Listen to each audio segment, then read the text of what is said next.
Bonjour, bienvenue sur cette nouvelle vidéo. Vous revoilà, je suis vraiment content de vous voir pour la suite de mes vidéos. On arrive enfin au best-seller de la marque, leur plus gros modèle, l'iPhone Pro. Cette année, il n'y a pas de distinction entre le Pro et le Pro Max. La version Pro classique mesure 6,3 pouces et la version Pro Max mesure 6,9 pouces, toujours avec des bords ultra fins. Cette année, toujours pas de révolution, mais un changement quand même de design important. On passe à une coque en alu unibody, c'est-à-dire taillée dans la masse, et ils arrêtent le titane qui était leur argument de vente pourtant pour les deux précédents iPhones. Ils ont équipé cet iPhone Pro d'une chambre à vapeur. Donc ce qu'ils appellent une chambre à vapeur, c'est quelque chose qui va permettre de garder la température de l'iPhone à une température plutôt normale, surtout en cas de forte chaleur. Il devrait normalement ne plus y avoir de problème de surchauffe de la puce et du téléphone. Ces iPhone Pro sont annoncés avec une super autonomie, mais encore une fois, nous n'aurons pas exactement les mêmes modèles qu'aux États-Unis. C'est-à-dire que par exemple sur la version Pro Max, ils ont annoncé 39 heures de lecture vidéo, ce qui est plutôt pas mal. J'avoue que c'est très impressionnant. Si les promesses sont tenues, ça voudrait dire que ça serait une réelle grosse autonomie. Sachant que cette année, les iPhone Pro sont un peu plus épais pour caser plus de batterie. Le problème, c'est que aux États-Unis, ils vont avoir droit à une version de 39 heures en lecture vidéo, pendant que nous, en Europe, nous allons avoir que 37 heures. Pourquoi? Parce qu'aux États-Unis, tous leurs modèles vont être en eSIM. En France, ce n'est pas quelque chose d'assez populaire. Donc, cette partie de eSIM que nous avons en plus nous enlève un petit peu de batterie. C'est dommage que nous n'ayons pas le choix.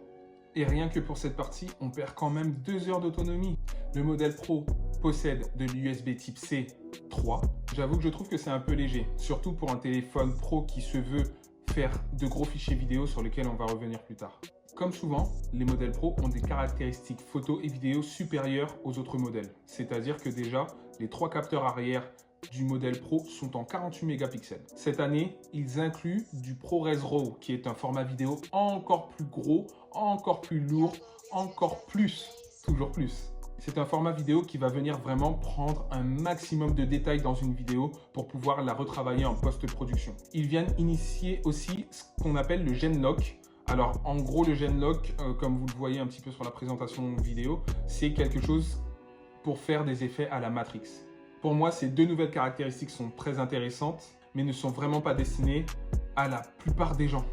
Ce sont de vraies belles nouvelles caractéristiques, mais qui sont vraiment pas à la portée de tout le monde. Autre chose, l'iPhone 17 Pro propose aussi avec ces 3 modules la faculté de pouvoir faire un zoom qu'ils vont appeler de qualité optique, mais c'est pas tout à fait optique, jusqu'à 1x8 sans perte. Et plus, bien sûr, je crois que c'est jusqu'à x40 en zoom numérique.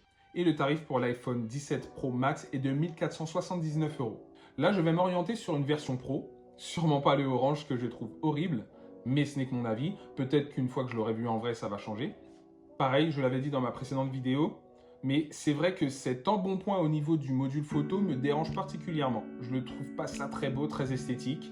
La couleur ne me plaît pas plus que ça. Ça va être vraiment les caractéristiques.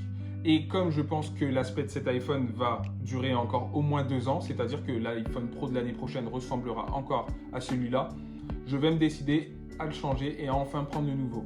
C'est tout pour aujourd'hui, mais n'hésitez pas à aller regarder mes autres vidéos. Allez, je vais m'arrêter là pour cette fois. À la prochaine.